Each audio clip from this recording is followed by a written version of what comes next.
Magandang hapon po sa inyo, Nanay Luz. Magandang hapon din po, Pastor. Kamusta po kayo? Mabuti naman po sa biyaya ng Panginoon. Masaya po kaming makita kayo at may interview ngayon. Ako rin po. Masaya ako't makakatigil dito ng kaunting panahon. Yeah, Kasama ang mga kapatiran. makakasinghot ng sariwang hangin. So, purihin po ang Panginoon. Pwede po ba malaman kung ilang taon na po kayo? 81 po, noon June. Noon June. Kaya konti lang ang tanda sa akin. Konti lang ang tanda ko. Sa church, 75 o 81 o di bali 6 years. So alam niyo na po kung ba't kami nandito para interviewin kayo para sa ating 75th anniversary. Kapag nalalaman ninyo na 75 years na po ang church, ano po ang pumapasok sa isip niyo? Ay kabuti po ng Panginoon dahil sa biyaya ng Panginoon ay talagang itinayo niya ang iglesia dito sa Ilaya. Bagaman maraming pinagdaanan. Yun. Mabuti ang Panginoon. Talagang mabuti po. At kailan po kayo naging part ng IFBBC or IFBC noon? Ay kung sabihin pong ikanyi parang naging part, bagaman ako'y maliit, diyan ho ako lumaki na eh. Halos nung tinatayo ho yung church na yan, ay ako'y tumutulong sa paghahakot ng buhangin. Iginawa pa ho ako ng tatay ko, yung bang nilalagyan ng juice na ganon, nilagyan ho ng bitbitan kasi ako'y umiiyak pag hindi ako sinama ng Ate Miling. Ang Ate Miling ho, yun ang panganay. Na yun ho ang unang nakakilala sa Panginoon sa aming pamilya. Yun ho. Parang si Ate Eloy naman namin. Oo, yun. Si ang unang nakakilala. Ay, bagaman po ang nanay ko ay doon po sa Rizal, di ba merong Presbyterian ho doon. Ay ang tatay ko naman ho hindi pa. Kaya, yun. So, para mga ilang taon po kayo noon sa pagkakatanda niyo? Abay, di 1943 ho ako. Ayan ho, iniano ng 19, nung nag-start ho dyan in 1950. Ay di bata pa ho ako. Oho. Ay talagang ako'y laging sama sa ate ko. At saka ho yung ang kasama ng ate ko na nakakilala ay yung inay ni ang Ate Daming, yung inay ni Aji na inilibing kahapon.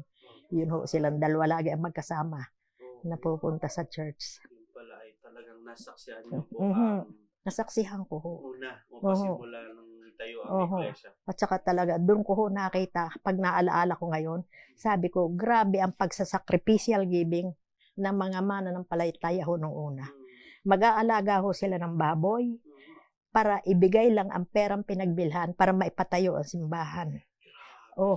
Mag-iipon, gagawa ng mga alkansya, huhulugan ho yun, ibibigay diyan.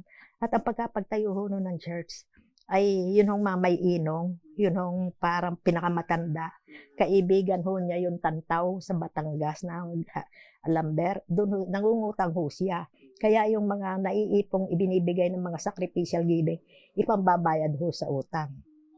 Yun ho, talaga hong sa sacrificial giving, mahigpit ang pinagdaanan ho ng mga Ultimo mo ho yung mga silyang yan, na nung una ho, hindi yung gumawa ng, yung bang kawayan, yung ginagayon ho, yun nung una. Tapos nagtoka-toka na bibili ng simbahan, ang simbahan na ganyan church, ng pews na ganyan. Pero, pag ikaw ay nag-donate ng halimbawa, isang upo ang ganyan, hindi yun para sa iyo, hindi para sa iyong pamilya lang ang uupo, para sa lahat. Yun. Yan ho, alaala ko ho yun. Tsaka yung mga pag-evangelistic ho, marami. Kung babalikan niyo po noon, dahil nandiyan kayo noon, bata pa kayo, ganito. Ano po ang tingin ninyo na bukod sa nakwento niyo na pagbibigay ng church, ano pa po yung ibang mga sakripisyo noon ng mga mananampalataya na nag-uumpisa sa church? Ayun ho sa evangelistic. Kasi nagdurungaw ho. Na pagkatapos doon sa Rizal. Lakad pa? Lakad ho lahat doon. Ay sa Durungaw ho, matagal nagpupunta kami doon. Ay kami sama din kahit gabi, kahit katanghalian, pag may lakad ho lahat. Yun nga, narinig ko yung sinasabi ni Joe Magsi. Ay talaga hong totoo yun na na napagdanasan namin ay kahit na ho ako'y bata pang maliit ay talagang sama rin. Meron pa ho kaming napuntahan dyan, pataho ni Pastor Angkahana. Yun hindi yan sa may Sabang, diyan ho kami dumadaan sa tapat ng may simbahan ho, diyan sa malapit, diyan, yung papaganyan ho, diyan may simbahan dyan. Diyan ho kami bumabagtas, lakad.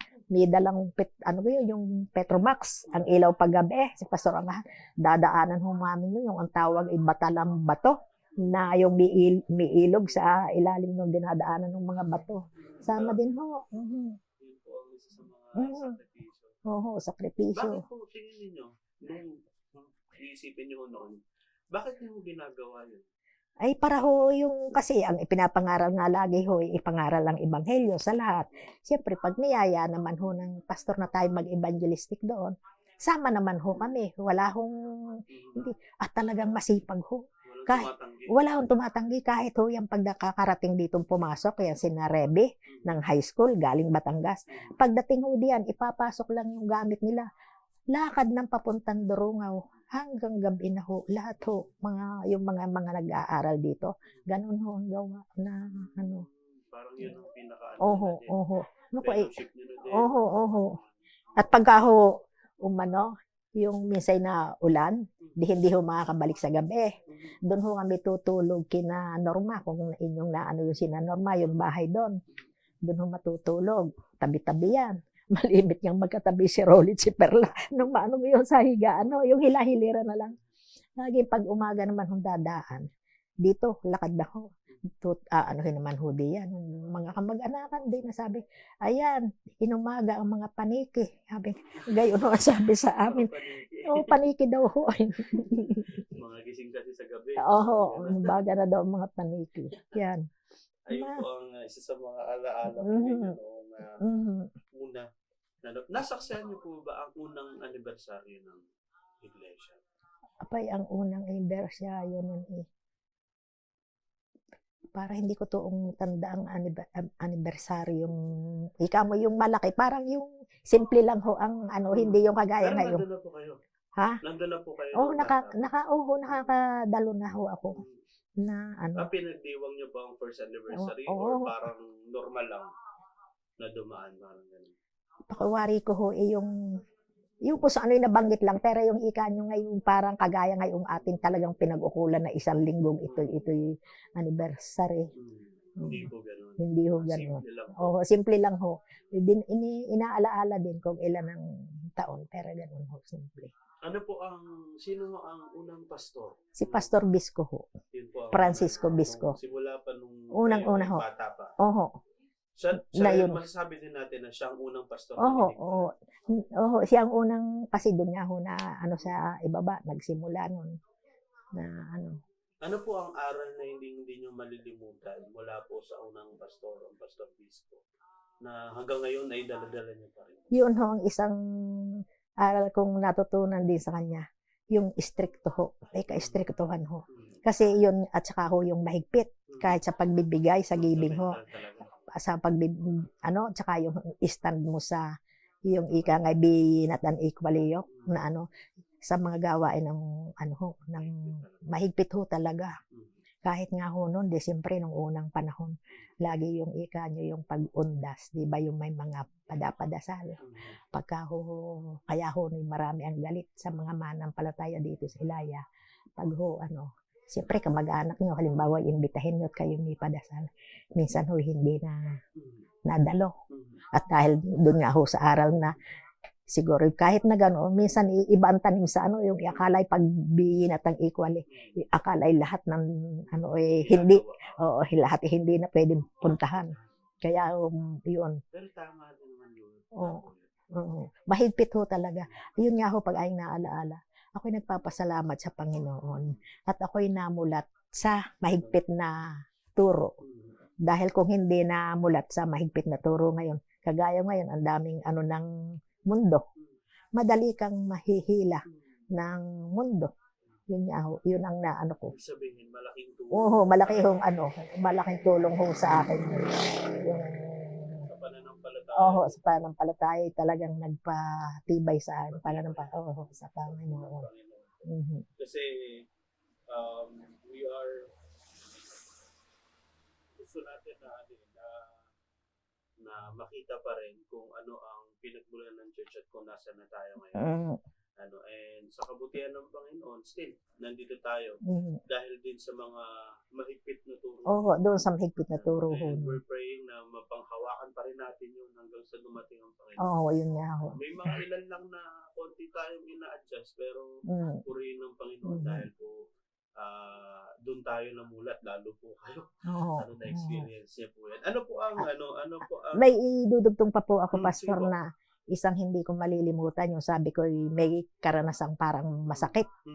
Dumating ho ang panahon na yung si Pastor Aludya, naging pastor namin dito, ay parang ang ipinopromote niya lagi, pag-isahin na muli ang ibabati laya. Ano na to? Hiwalay na. Iwalay na ho yan, mga 1974 na ho yan. Noon. Kasi marami nang nagsida ang pastor bago pa ho siya nakuha namin. Pastor Aludya. Pero sa seminary din ho siya nag-graduate. Anak ho niya yun, yung Aludya. Anak ho niya. Ngayon ho, ay palibhasay kami ho dito, ay iilan na. At kung minsan nga ho, ay walang pastor. Ang umuuwi lang dito ho, ay ang Chuidong. At saka, yung asawa ko, ang Pilo, nalingguhan. Halinhinan sila. Minsan iyong nasa Bagong Bantay, ang Mamay Inte. Kung minsan naman medyo may edad na din, minsan hindi na rin to makauwi. Ay nakaranas ho kami. Nung nakuha namin si Pastor Aludya, ilan lang ho kami. Pero kasi meron nagpunta sa Bagong Bantay, mag-anak ng Castillo, ng mga Manumben, ang mag-anak ng isang Castillo, mga Ate Helen, sa Pasig. Ito naman nga hong Pilo, doon naman ho sa Pasig din, pero sa Cainta siya itong may-ari nitong ang mga Manong Panoy, ang pamilya nila sa Makati napunta. Kaya ho kung sa hindi naman ho mo kaya nagkagayon, lumayo sa Panginoon. Sa bawat pinuntahan ho, ay nakapagtayo na. Lang dahil lang sa trabaho. Sa trabaho, sa mga nag-aaral. Pero ang Pilo ho, kahit na siya dito, hindi ho siya nagpaalis talaga dito ng membership niya. At ang sabi niya, malimit niya ho ang dalawa ni Pastor Ed Pau na manugang niya. Sabi sa tatay niya, Tatay, kung saan kayo nakain, doon kayo magbayad. Ibig sabihin, doon kayo mag-support. Sabi naman ho ng Pilo, kahit naman ako'y doon sa Batangas, kasi yun talang tight niya dito lahat ang uwi. Pero kasi pag pinabayaan ko kukunti na din ang tao rito, kukunti na rin ang makasupport. Kaya ako'y hindi ko aalisin doon. Yun ang niya. Ako'y kahit na dito, hindi member at ako'y nakain dito, ako'y maraming naiitulong din sa biyaya ng Panginoon. Sa mga sakripisyal, pagtulong ng mga pagpapatayo ng mga simbahan, tumutulong din ho kami yun. Yun ho ang nun. Kaya hindi siya, hanggang sa kanyang pagkamatay, hindi siya umalis dito ng member niya. Yun lagi ang sabi niya doon sa kanyang manugang, sabi niya. At yan ho, bago namatay nga, ang biling ki Pastor Ayan, papastor dyan. Pastor, maninindigan ka sa tunay na aral ng Panginoon, huwag mong papabayaan ang iglesia. Kahit na mo kinagaspel. Yun ho, ang pasalamat. At saka talagang, kaya ho pasalamat ako sa Panginoon. Pag ay naisip, sabi ko, talagang ito ay itinalaga ng Panginoon. Biruin nyo doon ang natitira na lang. Dumadaan ho ang linggo na ang pupuntalaan dyan, ang tatay ko, ang Ate Cynthia, at saka yung kapatid niyang isa, si Ayong. Si Sunny, hindi ho to minsan laging makadalo. May sakit ang kanyang tatay, inaalagaan niya. Si Violin, nandito rin. Anak naman niya sina Russell, sina Raquel na maliliit, si Raiden. Ang Ate Miling, anak naman si Alan. Di madalang sila mga basta malimit ho kami, ang nariyan lang kami, mga 5, paglinggo. Ang gagawin ho nung inay doon ni Mrs. Evangelista, ang ninang Tulyang. Sabi niya sa akin, Los, magpakanta na. Kasi minsan nga ho, hindi nadating ang Chuidong o ang Pilo. Hindi pa ho kami mag-asawa ng pa ho ako. Sabi niya, magpakanta na. Pag tayo nakakanta ng 2 o 3, pag nakapanalangin, si Cynthia, sabihin mo, bumasa ng verse, at yung ipaliwanag ng kaunti, pagkatapos manalangin na tayo ang bawat isa. At lilima kami kung minsan. Sino ga? Mag-asawa, si Ayong, si Ate Cynthia, ako, ang tatay ko, tsaka ninang Tulyang. 5 lang ho kami na talagang Noon ho kahigpitan na yung gusto nga lagi ni palibhasa siguro, yung ang nabibigay ding allowance nga kay pastor, ay hindi makapagbigay ng malaki dahil kokonti nga ho ang income. Kaya siguro ako, pinipilit din yan pag-isahin na ang dalawa. Naku, ilang beses ho yung nag-meeting sa school. Parang si Joe Magsino ay nakasama din doon na parang kung saan pinakasaksi sa may pag-meeting. At ang nangunguna ho sa ibaba, ang Manong Rening. Yun nga ho, na gano'n ang pangyayari ay pag-iisahin. Oo. Ang kahulihan ho, kaya hindi nagkasundo. Ang sabi ng Manong Rening doon, kami umalis sa aming iglesia kahit na hindi kasunduan ng member, payag kami na pagkaisahin. Ang sagot naman dito ng Pilo at saka ng Hidong, kami hindi kagaya ninyo. Kami magmi-meeting sa church, kung pumayag ang church na magkasundong pumayag na pag-isahin tayo, ay pareho daw hong gigibay ni at doon sa mga kinumanong piko, doon daw ho bibili ng lote na magtatayo ng simbahan. Ha? Para gitna po. Oo, para gitna daw. Pag-iisahin ang lahat ng miyembro na ay di nung umano nun sinabi na lang nila, ipinasabi na lang na hindi sang-ayon ang miyembro sa Ilaya. Kaya ho hindi natuloy yun. Pero anong sabi ng inyong ama? ang sabi ho ng tatay ko, no, kasi pagkagayon niya kami lilima, na kasi ako ang janitor noon ho siya nagbubukas ng bintana kasama ko. Ay pag ganun niya ho, sabi ako hindi napayag na gigibain ito at pagbibili. Aba, ay bahagya na ito na itayo, tapos sisirain, kailan pa yun may ipatayo yung gagawin? May maipagpagawa agad ng gayong kalaking halaga na kung sila, sige, magpuntahan na kayong lahat doon. At ako'y maiwan na lang dito at dito na lang ako pupunta at ako'y magsasamba, akong mananalangin sa Panginoon. Sasagutin ako ng Panginoon. Oo, kahit mag-isa ako, sasagutin ako ng Panginoon. Kaya hindi rin ho natuloy yun na yun ang pangyayari ho. Maraming, yun nga ho, ang pag-uusig noon. Kaya minsan sabi ko ngayon, ang pag-uusig hindi na sa labas minsan nasa atin na sa loob. Pero ako talagang yun ang sabi ko, nagpapasalamat ako sa Panginoon sapagkat hindi iniloob ng Panginoon magkagayon at ito talaga ang plano ng Panginoon na tayo makapangaral ng Ebanghelyo ng Panginoon. Isa sa mga bunga ng mga mananampalatayang nanindigan nun. Kaya po ako sa biyaya ng Panginoon naging manggagawa dyan. Marami pa. Nakamag-anak ninyo at mga kapatid ninyo at kung ano pa. Pero ako'y humahanga pa rin kung gaano katindi pala yung pinagdaanan. Yeah, parang iilan na lang ang makapagsabing kahit ako mag-isa, ako'y magpapatuloy. Iilan na lang ang yun nga. Kasi pag ganoon, minsan may sumamanga ang loob. Marami din ho gayon. Minsan sumama ang loob. Pupunta doon sa kabila. Pagka medyo okay na uli, babalik dito. May mga nangyayari ho gayon, mga mananampalataya na nanggaling dito sa Ilaya. Pero gano'n na lang yung pananampalataya nila sa Panginoon. Napakalaki. Na kahit na mawalan, basta ang gawain ay magpatuloy. Di mo po? Sa ating pong pagpapatuloy, dahil po, okay na po ako doon sa inyong kwento. Okay na doon. Pero ito po ay sa kabutihan lang ng Panginoon. Sa kabutihan lang ng Panginoon. At yun nga. Yun din po ang isip ng mga tatay niyo po. Kayo po mismo. Yun po. At yun ito na ikuhong nasaksihan na atak. Kaya nga sabi ni Gaspel, ikwento mo dyan kina Gideon Ninang at para alam ng mga yan na gano'n ang pinagdaanan ng una.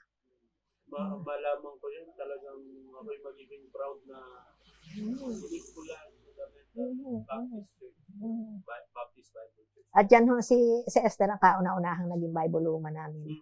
Siya ho ay dumating dito. Siya ay galing Kalambae, doon siya 1961 pumunta dito, tinawag na mag-Bible woman. Pero hanggang 1962 lang ho. Dahil nag-asawa na siya noong 1962 kay Rolly. Time ni Pastor Angkahan siyang nagkasal. So yun po, yung mga matanong ko lang po, ano po ang, sa pagkakaalala nyo, ano po ang unang ministry nyo sa church? Ako ho? Apo. Yun nga ho, time ni Pastor Aludia. Mm. Nung una ho, sumasama na ako diyan kina Miss Ilaga, kina Mrs. Macana sa nagtuturo. Pero siyempre, mga substitute lang ng mga ganyan. Pero nung ako'y nag-isang nagturo ng Sunday School, time ni Pastor Aludia. Dahil wala ngang ano ho, no. Kailan po kayo na-bautismuhan nun? Kung ano lang. Kami ho ay mga nabautismuhan. Pakiwari ko si Pastor Angkahan ang nagbautismo sa amin. Pakiwari ko kung hindi 1959, 1960. Pastor Visco tapos Si Pastor Angkahan. susunod yung sunod na pastor. Oho, na bautismo. kasi ang binautismo ho diyan magkakasama kami. Yung kapatid ni Willie, si Leonie, yung nasa estate ho. Si Rolly, si Manong Ben, si Adelina, ako, yung naging asawa ni Mrs. Igalia, yung kapatid kong isa, yung inay ni Pastor Jason, ang Ate Chuding, si Sani, kami ho yan. Kung hindi siyam, 10. Kayo magkakasabay. Kami ang sabay-sabay ho, sa butong. Ilan taon mo kayo nun? Abay, ano na yun? Kwentahin natin. 43, ay 59, ay di mga 9 plus 43, ilan na? Lampas ng 10, mga, mga gayon na ho. Maaring, Teenager na rin. teenager na ho nun.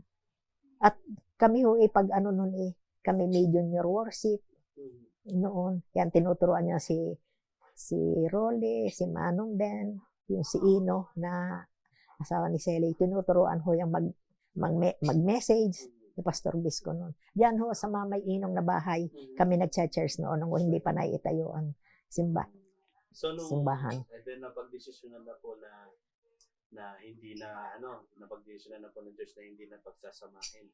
Oo. Ano po ang mga sumunod na gawain po noon after po noon na yun nga? Abay, di pagkatapos ho nun, di patuloy ho ang church. Nakakuha na ho nun ng yung si Pastor Velasco. Nakapag-pastor dito. Pagkatapos ni Pastor Velasco, si Pastor Sanico, si Pastor Igalia. Grabe, no? Oho. Ibig sabihin, hindi na nagkulang ang Panginoon. Hindi na ho. Yun, mga nakukuhang pastor. Tapos itong pagdating niyan, sina Pastor Igalia, si Pastor Ibilanin na yata sumunod doon kina Pastor Igalia. Ay, si Pastor Lagan muna. Pastor Lagan, si Pastor Ibilani, yan. Si Pastor Jaya, yan. Lumago. Si Pastor Bernard. Pastor Bernard, sunod kay Pastor Pitilos. Sunod ho yun. Yun po ang pagkakaalala niyo po. So, sa mga... At saka yun ho, naging ministry ko din dyan bukod sa nakapagturo na Sunday School. Ako'y matagal na naging officer din, yung treasurer. Palitan lang ho kami, si Esther, si Sani, ako. Kami tatlo ang palitan lang ho kami. Ano ba, kada taon? Hindi ho, minsan ilang taon, bago nagpapagamay, minsan 3 yata ang taon, minsan Pwede kayo po ay nakita niyo po ang pinakawala, nakita niyo din ang pero hindi naman ho, kahit na wala, ay ang ginagawa ko nga ho nung ako yung treasurer. Pag nagkaroon ng offering, maghihiwalay agad ako ng pampastor.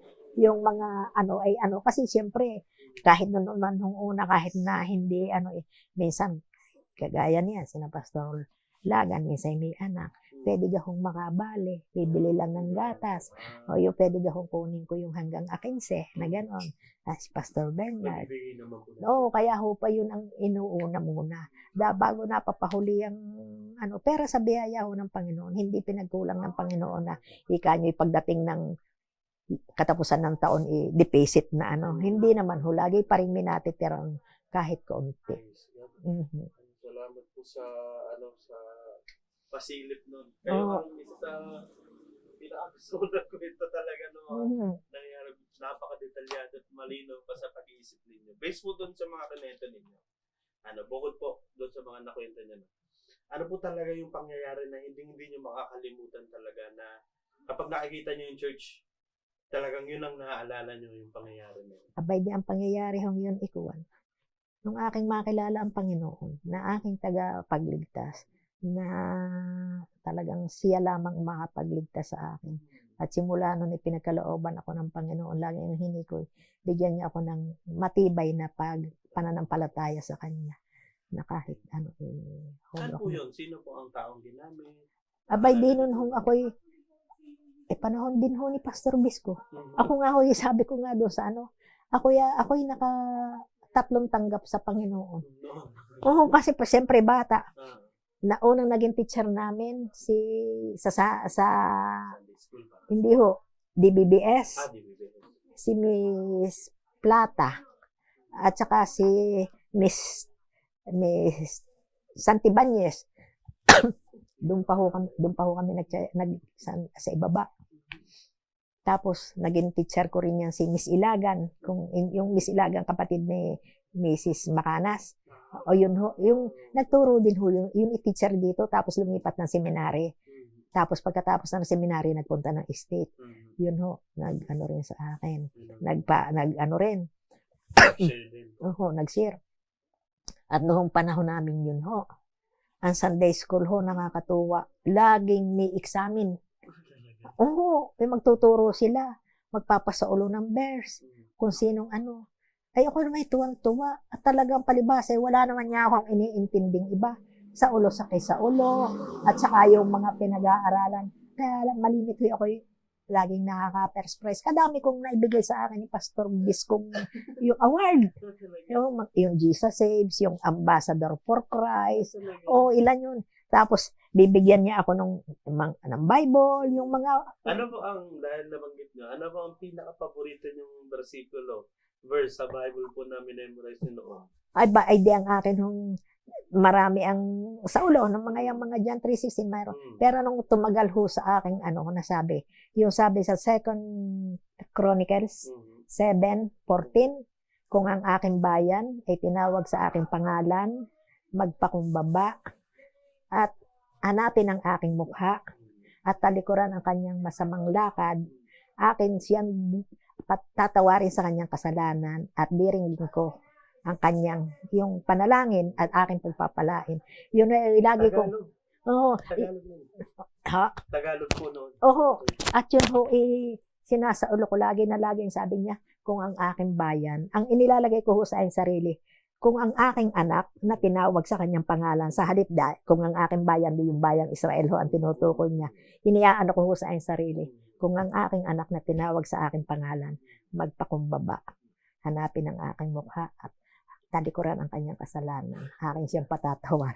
Yun ho ang inaano ko. Hanggang ngayon po, yun po ang inyong life verse. Ay, ngayon Iba ho, na po ang life ngayon ang verse ko ho, ngayon yung aking sa ulo ho, ngayong laging sa ulo yung Psalms 1, mapalad ang tao na hindi lumalakad sa payo ng masama, ni tumatayo man sa daan ng makasalanan, ni nauupo man sa upuan ng manlilibak. Kundi ang kanyang kasayahan ay sa kautusan ng Panginoon. Sa kautusan ng Panginoon ay nagbubulay-bulay siya araw at gabi. At siya ay magiging parang punong kahoy na nakatanim sa siping ng agos ng tubig, na nagbubunga sa kanyang kapanahunan, ang kanyang dahon hindi malalanta. Anumang kanyang gawin ay giginhawa. Yan. Ang masama ay hindi gayon, kundi parang ipa na itinataboy ng hangin.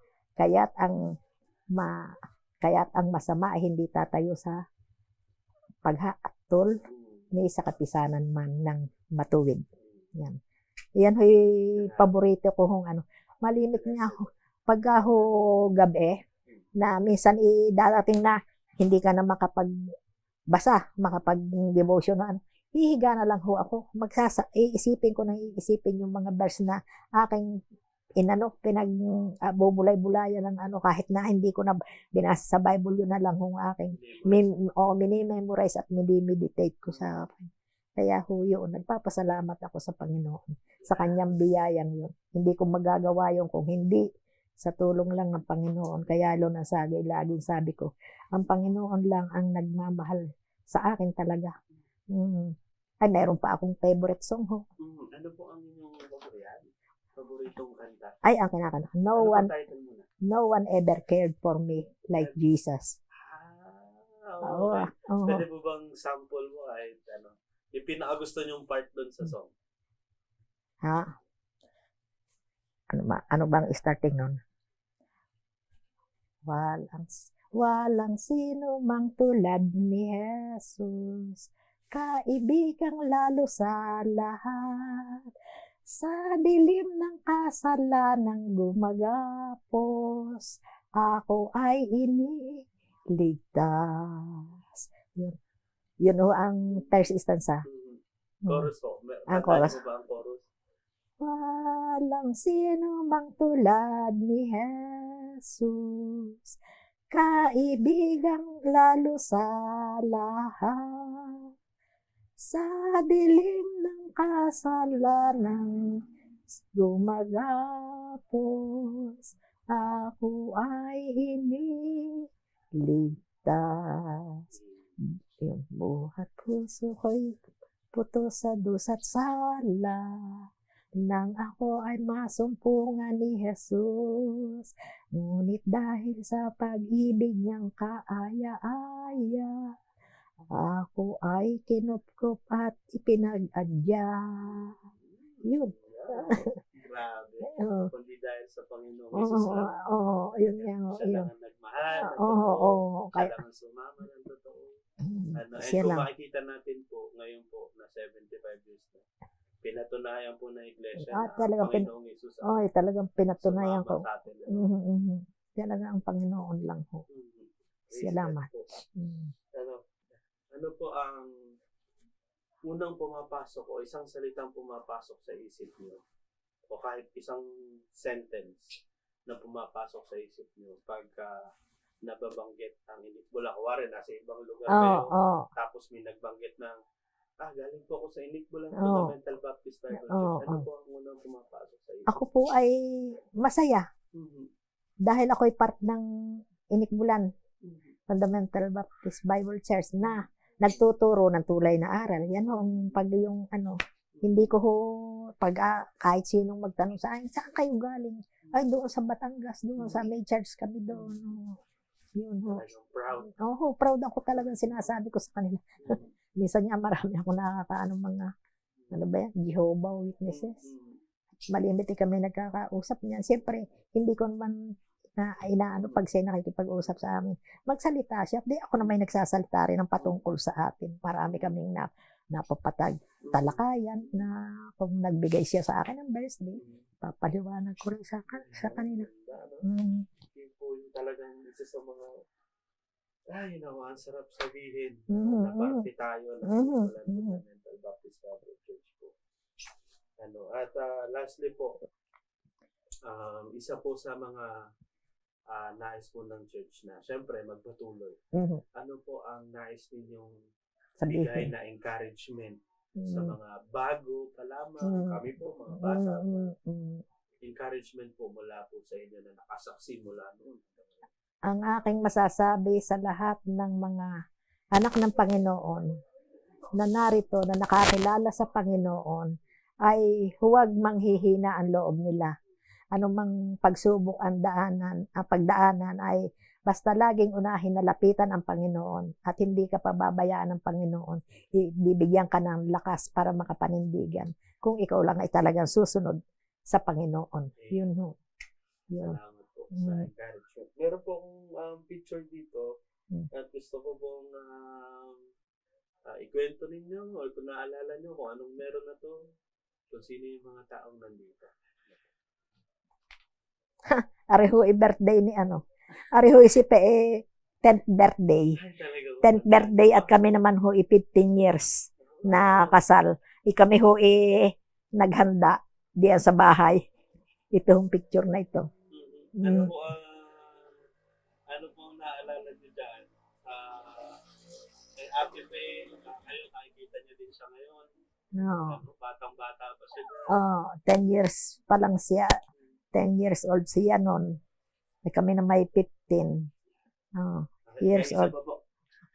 Isa pa po yan. Ito po. Ay, ito yung officer.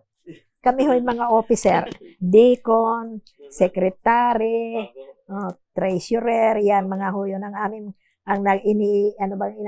doon? Induction, ang tawag doon? Ayun, ngayon. Yung gayon, yung ipinagpipreho, di ba? Bago officer, mga officer ho ito ng church. Sino po mga kasama niyo dyan? Tandaan niyo pa din ba ang mga posisyon niya, mga yan? Arihoy, Ampilo, Aha. Anroli, Ampidreng. Sino pa yung isa? Yung nasa sulok doon, sino ba yung si Tony?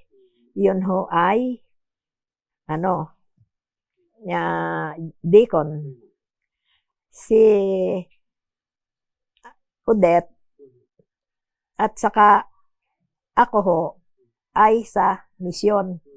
Secretary at saka treasurer ng misyon. Si Beth naman, at saka si Esther sa church yung ito Sino ho. ang pastor?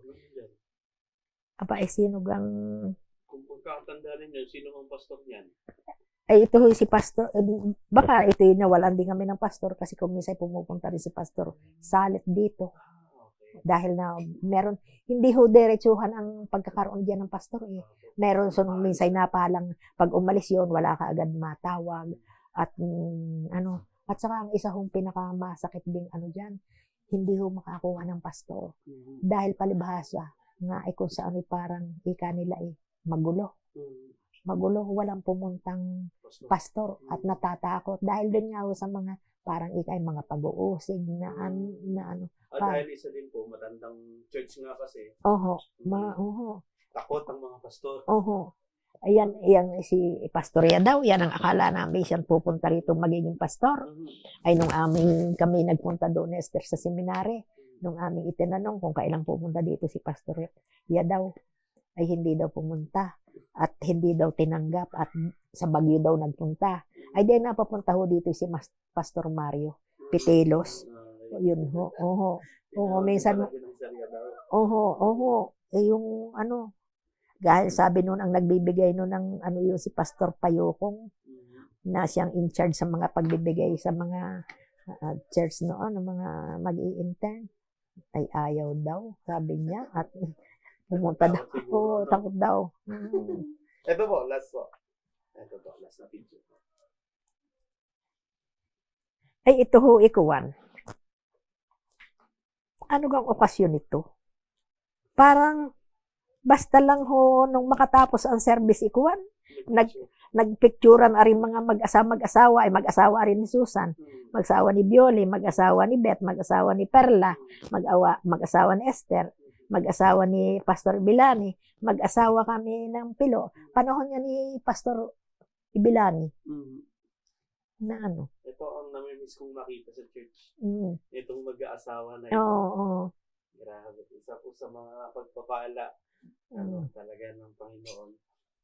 Sige po, sa ating pong pagtatapos,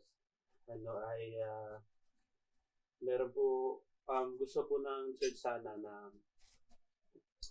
marinig ang isa sa mga pinagpapasalamat nyo sa Panginoon at sa church. Na naging parte po kayo.